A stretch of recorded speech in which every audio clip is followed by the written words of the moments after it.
भगवते वासुदेवाय।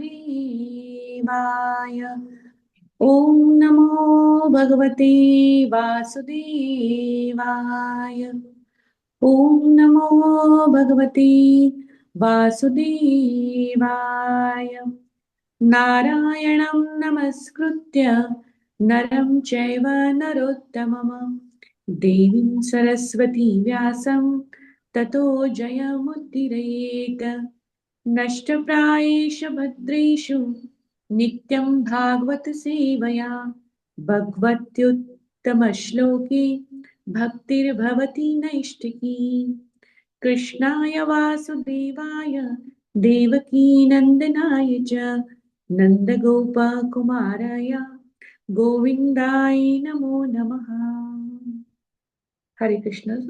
दंडवत प्रणाम माता जी, सबको दंडवत प्रणाम। थैंक यू फॉर द सेवा। हरे कृष्ण। हरे कृष्णा। आप सबको दंडवत प्रणाम। So we will continue with the second chapter today. Sucheta माता जी, आप रीडिंग करेंगे आज? हरे कृष्णा माता दी, दंडवत प्रणाम। माता जी, Okay. श्लोका आप रीड करेंगे, मैं वो करूंगी। जी जी, थैंक यू। ओके, तो कल हमने 24th वर्स तक पढ़ा था एंड माता जी ने हमें एक्सप्लेन किया था कि जो ये तीन गुण होते हैं उनको समझना क्यों जरूरी है और उससे हम कैसे समझ सकते हैं कि भक्ति कैसे प्रोग्रेस करती है किसी जो कैंडिडेट्स होते हैं भक्ति को अप्रोच करते हैं जो तो ये इसीलिए जो तीन गुण हैं उनको समझना जरूरी होता है और भगवत गीता में हमने इस पे बहुत इलेबोरेट डिस्कशन करी है। इनफैक्ट आपके पास आज थोड़ा समय हो तो 17th चैप्टर जो है भगवत गीता का वो उसका सारा फोकस ही ये तीन गुणों में है और कैसे हमारा खाना, हमारी जो तपस्या होती है, हम जो यज्ञ करते हैं वो सब कैसे इन तीन गुणों में डिस्ट्रीब्यूटेड है और हम कैसे समझ सकते हैं कि हम कहाँ पे हैं और हमें कैसे कैसे आगे प्रोग्रेस करनी है। तो जो नेक्स्ट श्लोक है 25th, हम वहां से स्टार्ट करेंगे। ओके। भेजिरे मुनयोथाग्रे भगवन्तं मधोक्षजं सत्वं विशुद्धं क्षेमाय कल्पन्ते ये नूतान इह। पूर्व काल में समस्त महामुनियों ने श्री भगवान की सेवा की, क्योंकि वे प्रकृति के तीनों गुणों से परे हैं। उन्होंने भौतिक परिस्थितियों से मुक्त होने हेतु और फलस्वरूप परम लाभ प्राप्त करने हेतु श्री भगवान की पूजा की। अतएव जो कोई इन महामुनियों का अनुसरण करता है वह भी इस भौतिक संसार से मोक्ष का अधिकारी बन जाता है। थैंक यू माता जी। ओके, तो इस जो श्लोक में हमें बोला जा रहा है, अभी हम अपने फर्स्ट टू क्वेश्चंस जो उन्होंने पूछे उसी का हम आंसर समझ रहे हैं कि मानवता की भलाई के लिए सबसे उत्तम क्या है और सारे जो ग्रंथ हैं उनका सार क्या है, उनकी समरी क्या है, उनका मेन पॉइंट क्या है। तो यहाँ पे वो कह रहे हैं कि जो बहुत महान मुनि थे उन्होंने अपने जीवन में सारा जो उनका जो तपस्या थी वो श्री कृष्ण की पूजा अर्चना और स्मरण करने में लगाई, क्योंकि जो श्री कृष्ण है वो इन तीन गुणों से ऊपर हैं और अ, उन्होंने उनकी पूजा इसलिए करी ताकि वो भी इन तीन गुणों से ऊपर उठ जाएं और जो रियल लाभ है, जो रियल एक मनुष्य जीवन का स्वार्थ है वो श्री कृष्ण की भक्ति है, श्री कृष्ण को समझना है।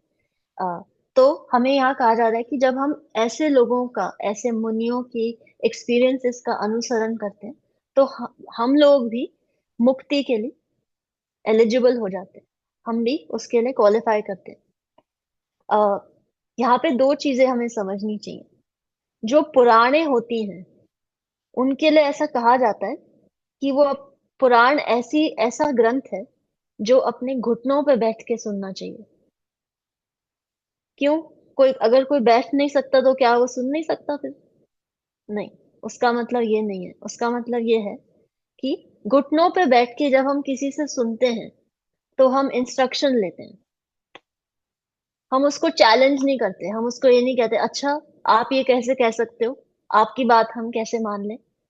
क्योंकि जो ग्रंथों में लिखा जा रहा है, पर्टिकुलरली श्रीमद् भागवत में जो लिखा जा रहा है वो व्यासदेव ने तब लिखा था जब वो सारे ग्रंथों को कंपाइल कर चुके थे, उसके पहले पुराण, उपनिषद सबको कंपाइल कर चुके थे। उनकी मेच्योरिटी जब आ गई और उनको तब भी सेटिस्फैक्शन नहीं मिला, तो उन्होंने अपने गुरु से एम्पावरमेंट मिला उनको कि आप श्रीमद् भागवत लिखिए।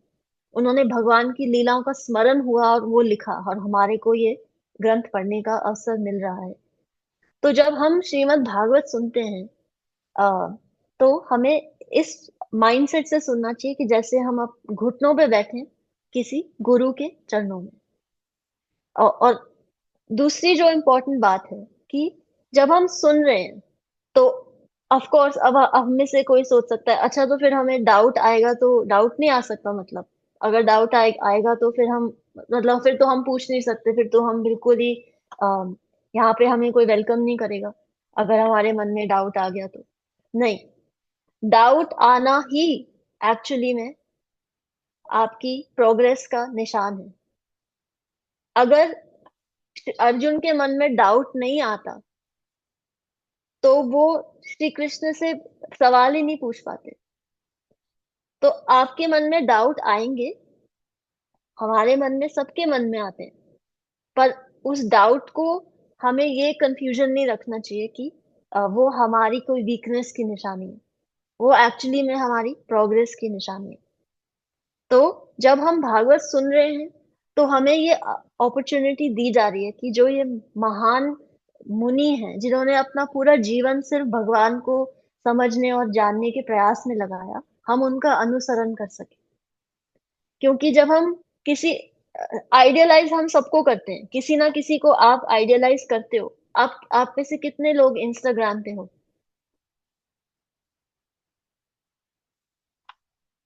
किसी और सोशल मीडिया पे, फेसबुक पे हो?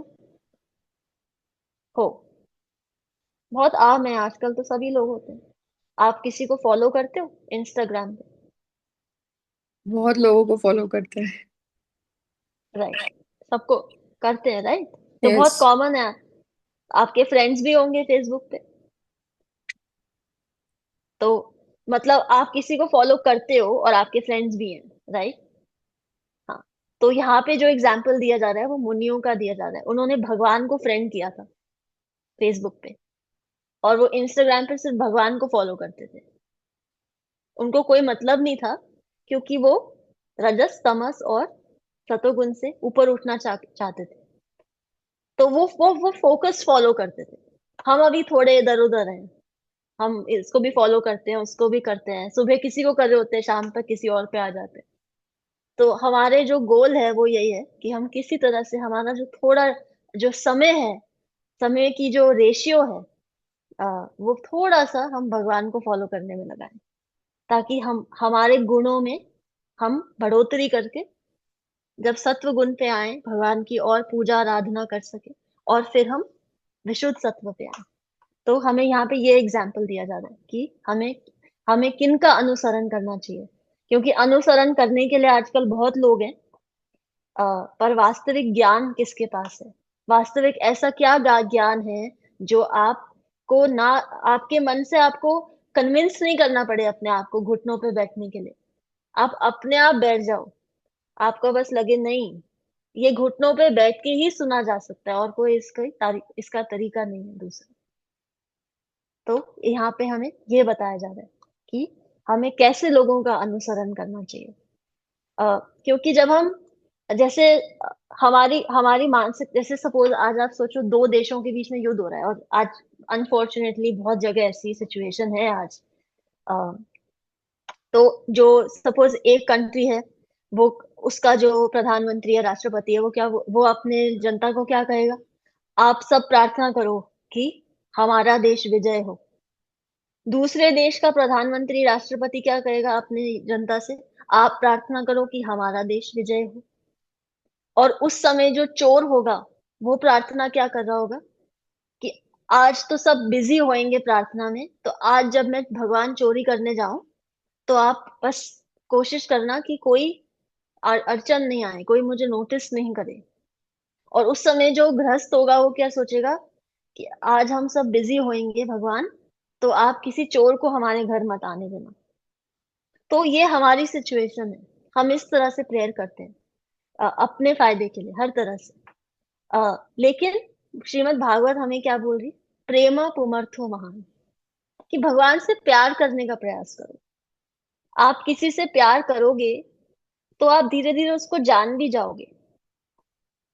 और प्यार ऐसा नहीं है कि आज है और कल नहीं होगा। तो प्यार बढ़ता है, जितना आप किसी में टाइम इन्वेस्ट करते हो आपका उसके लिए उतना ही लगाव बढ़ जाता है। आपको उसको आर्टिफिशियल या फेक नहीं करना पड़ता कि सामने वाले को लगे कि इसको मेरे से कोई प्यार नहीं है, और जितना आर्टिफिशियल प्यार कर रहे हैं मेरे से। तो प्यार करने का प्रयास करो। जहां प्यार होता है वहां बनावटीपन नहीं होता, वहां कोई दिखावटीपन नहीं होता, वहां कोई मिलावट नहीं होती। जैसे हैं वैसे हैं, आपके हैं, बस। ये अप्रोच करनी है आपको गोविंद के साथ। हम जैसे भी हैं आपके हैं, और सिर्फ आपके हैं, और आप हमारे हो। हक जताना है उनके ऊपर कि मैं भी आपकी हूँ, आप भी मेरे हो।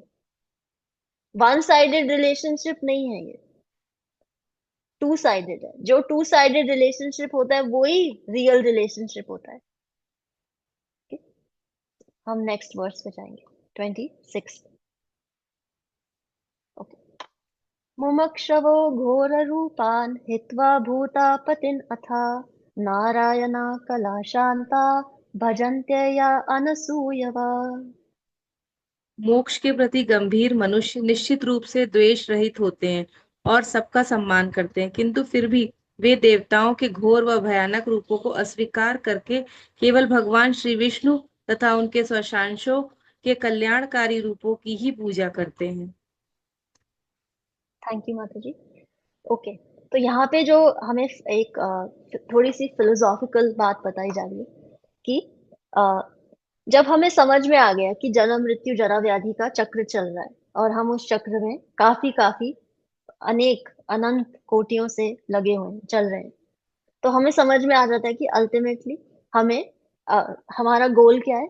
श्री कृष्ण की शरण लेना, श्री कृष्ण की भक्ति करना।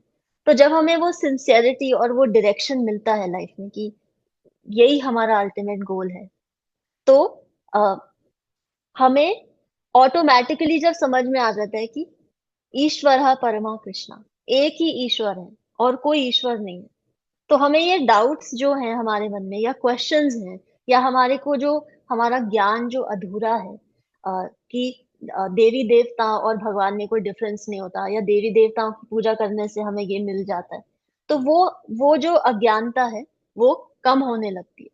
और फिर हमें रियलाइज होता है कि सिर्फ एक ही ईश्वर है, केवल कृष्ण ईश्वर है, और हम उनकी जब आराधना करते हैं तो ही हमें हमारे अंदर एक सिंसियरिटी आती है, श्री कृष्ण की भक्ति में और आकर्षण आता है।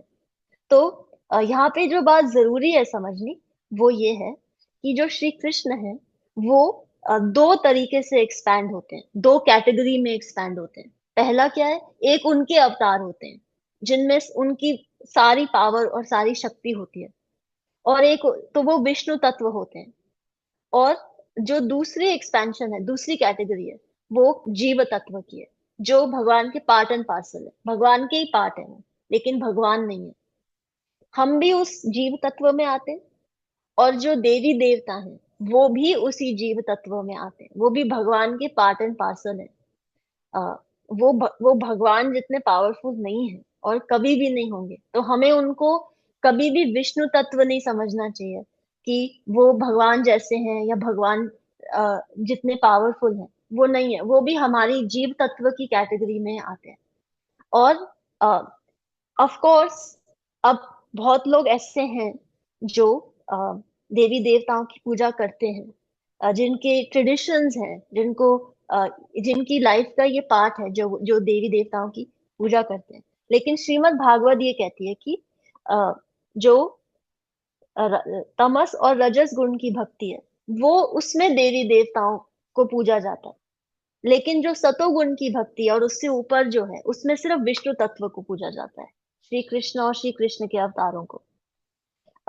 ऑफ कोर्स यहाँ पे ये भी लिखा जा रहा है कि जो वास्तविक ब्राह्मण होता है ब्राह्मण सिर्फ जन्म से नहीं होता, आचरण से जो ब्राह्मण होता है वो अ, सब देवी देवताओं की रिस्पेक्ट करते हैं।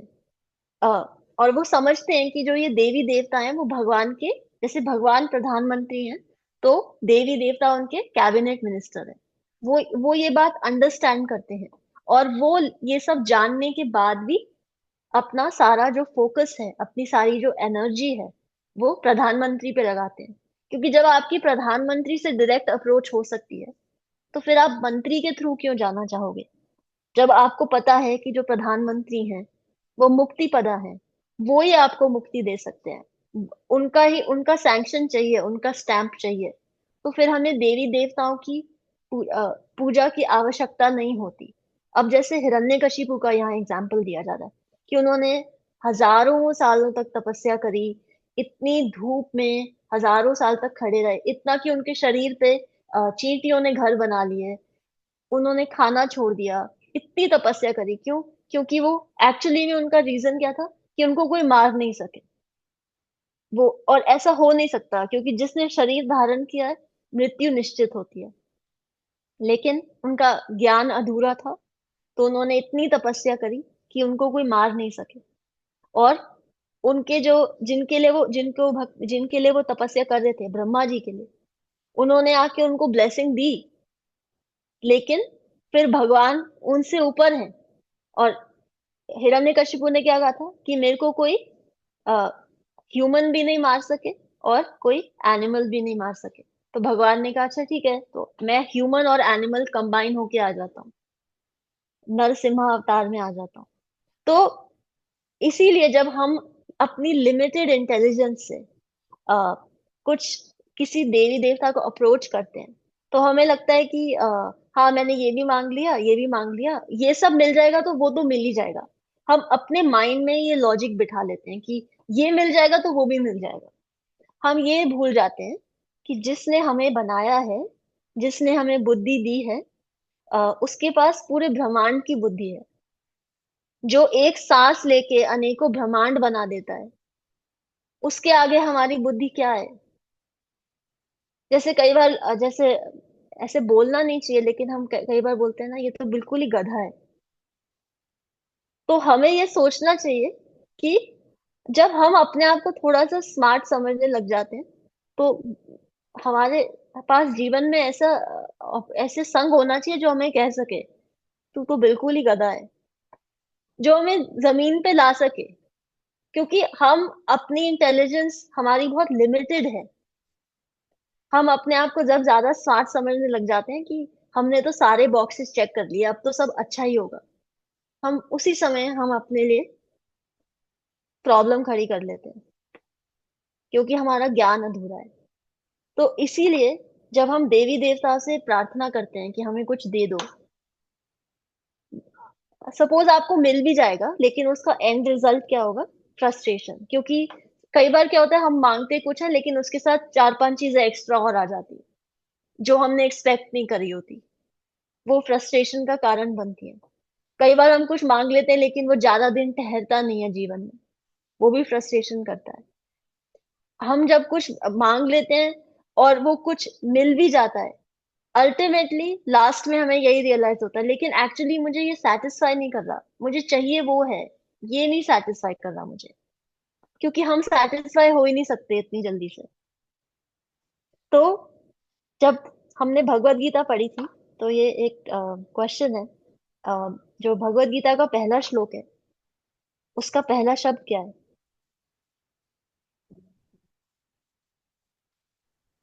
मम धर्म त्रे हाँ जी, धर्म। धर्म क्षेत्र धर्म क्षेत्रे कुरुक्षेत्रे। Very nice, very nice, very very nice.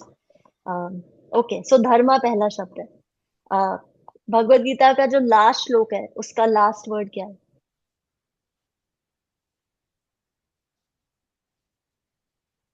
यत्र योगेश्वर कृष्ण यत्र पार्थो धनुर्धरा तत्र श्रीर विजयो भूतिर ध्रुवा नीतिर मतिर ममहा।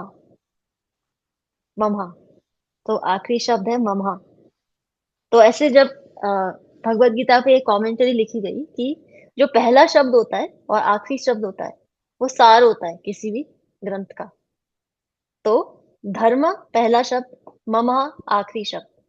धर्म ममः अगर हम जोड़ें तो धर्म ममः ये बनता है, मतलब कि ममः मेरा और धर्म। तो हम अपना पूरा जीवन इसी में निकाल देते हैं कि मेरा धर्म क्या है।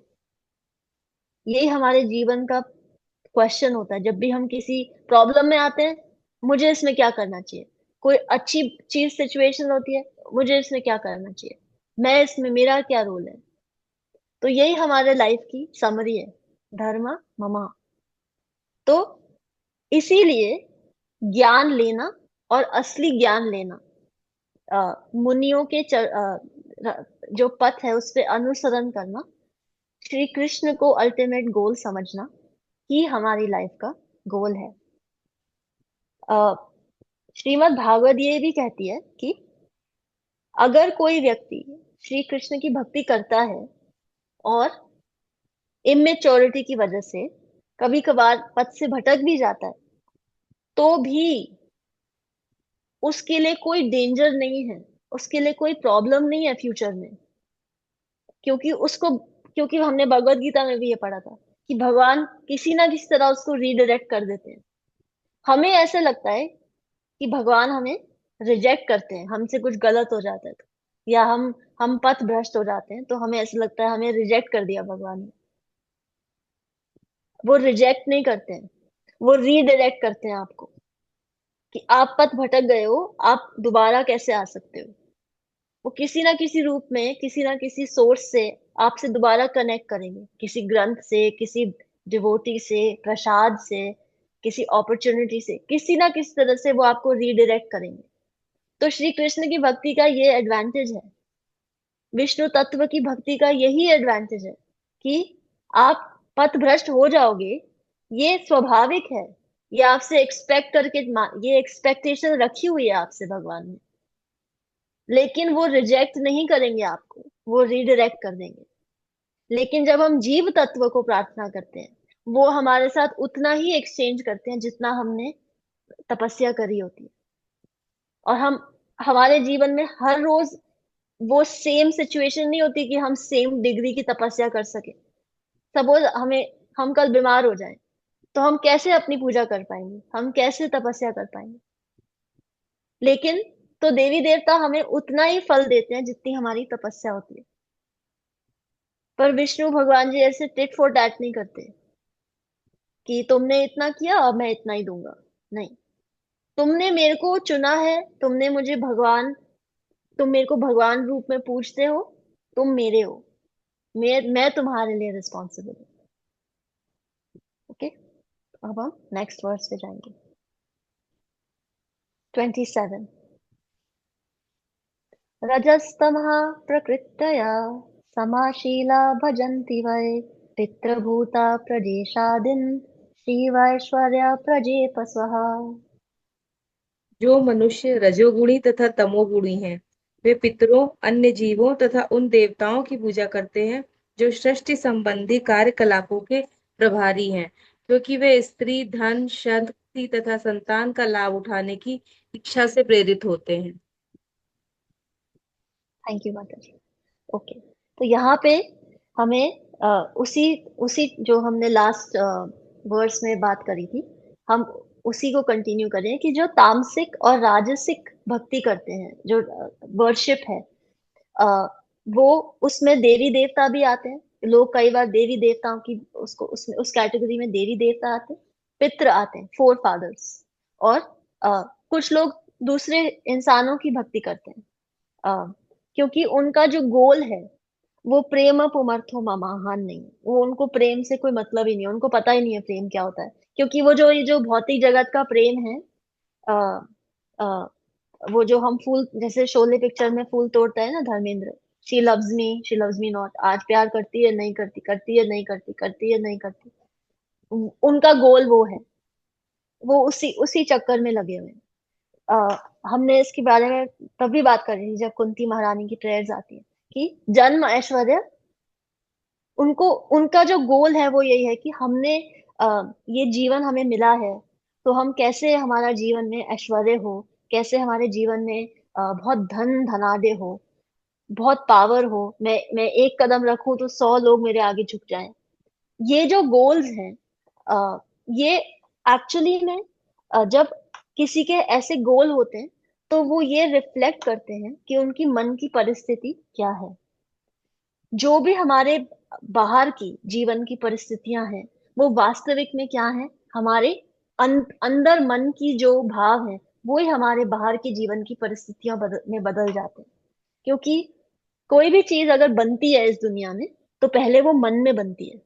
कोई बहुत सुंदर गाड़ी का एग्जाम्पल ले लो या किसी बहुत सुंदर बिल्डिंग का एग्जाम्पल ले लो।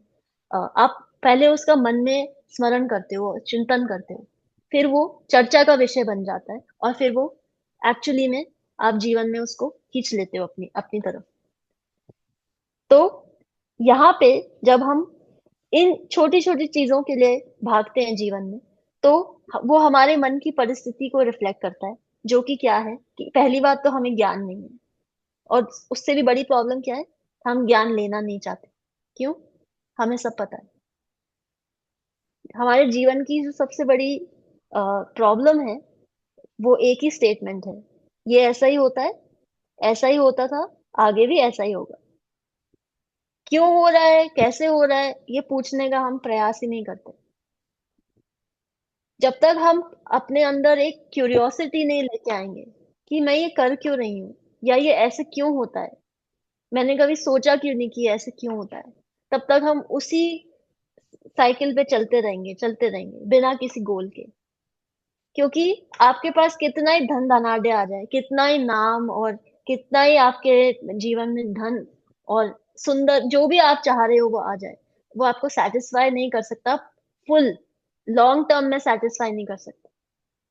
क्योंकि आफ्टर ऑल वो भी, उसकी भी जो ड्यूरेशन है वो सीमित है, वो परमानेंट प्रॉपर्टी नहीं है आपकी। और हमारे जो हमारे को जो चीज एक्चुअली में सेटिस्फाई कर सकती है, हम उसके बारे में जानने का जब तक प्रयास नहीं करते, वो ही चीज हम दुनिया भर में ढूंढते हैं। एक्चुअली में हम सब कृष्ण को ही ढूंढ रहे हैं। जो भी चीज आपको आकर्षित करती है इस दुनिया में वो कृष्ण ही है। पर वो, जब तक आप रियल कृष्ण को नहीं ढूंढोगे, भगवान से नहीं जुड़ोगे, वो जो दिल में छेद है जिसमें सिर्फ श्री कृष्ण ही फिट हो सकते हैं, वहां और कोई गाड़ी बंगला साड़ी हॉलिडे नहीं फिट हो सकता, वो सब रिप्लेसमेंट है। तो श्री कृष्ण ही उस छेद में, उस लॉन्गिंग में फिट हो सकते हैं आपके हार्ट में। तो इसीलिए हमें हमारा ये प्रयास होना चाहिए कि दिन में ज्यादा से ज्यादा समय हम उनके उनके साथ बिताएं, और कोई फॉर्मेलिटी नहीं रखनी है हमें उनके साथ, वो सब जानते हैं। कोई बनावटी बन नहीं रखना है, वो डॉक्टर हैं, वो ही रियल डॉक्टर हैं। और जब आप एक्चुअल डॉक्टर से जुड़ोगे तो आपको एक्चुअल ट्रीटमेंट भी मिलेगा। जो ट्रीटमेंट आप सालों से ढूंढ रहे हो वो आपको वहीं से मिलेगा, कहीं और से नहीं मिलेगा, कोई सोर्स नहीं है इसका। और तो जो असली डॉक्टर हैं उनसे जुड़िए, उनसे रिश्ता बनाइए। ये गाड़ी बंगला ये डॉक्टर नहीं है, ये कुछ भी नहीं है। ये 10 दिन 5 दिन आपको खुशी देंगे, छठे दिन आपको याद भी नहीं आएगा, फिर कोई और चीज आकर्षित करने लग जाएगी जीवन में। तो इसीलिए हमें बारी बारी कहा जा रहा है कि अपने जो मन के गुण हैं, जो आपके गुण हैं, उनमें वृद्धि करो, उनमें ऊपर उठो। क्योंकि आप जितना जितना आपको ऊपर उठने की और ऊपर रहने की आदत हो जाएगी, फिर नीचे गिरने की संभावना उतनी कम हो जाएगी। तो आपके पास दो ऑप्शन है। आप तो एक ये कर सकते हो, मुझे नीचे नहीं गिरना, मुझे नीचे नहीं गिरना, मुझे नीचे नहीं गिरना, एक ये है। दूसरा क्या है, मुझे ऊपर ही रहना है, तो मैं ऑटोमेटिकली नीचे नहीं गिरूंगी। और ऊपर रहने, जो चीज पॉजिटिव है, जो करने में पॉजिटिव है, वो हो भी जाती है। नहीं करना नहीं करना नहीं करना नहीं करना, उसमें एनर्जी ज्यादा खपती है और रिजल्ट भी कम मिलता है। तो जब हम अपने गुणों की सिचुएशन को ऊपर बढ़ाते हैं और श्री कृष्ण से जुड़ते हैं, तो ऑटोमेटिकली हमें सात्विक चीजों की तरफ हमारा आकर्षण बढ़ता है। तो यहाँ पे इसीलिए हमें कहा जा रहा है कि अपने गुणों में वृद्धि करो। सिर्फ जन्म, ऐश्वर्य, श्रुति, श्री, इन सब के चीजों के पीछे मत भागो, क्योंकि ये सिर्फ मोमेंटरी, चपल सुख, आज सुख है और कल इन्हीं चीजों की वजह से दुख भी आ सकता है, कोई पता नहीं है। तो इसीलिए हमें ये कहा जा रहा है यहाँ पे। So I think we will stop here. Final जो मेरा क्वेश्चन है आप सबसे, वो ये है कि आप में से कितने लोग, और प्लीज आप ऐसे हेजिटेट मत करना, बिकॉज हम सब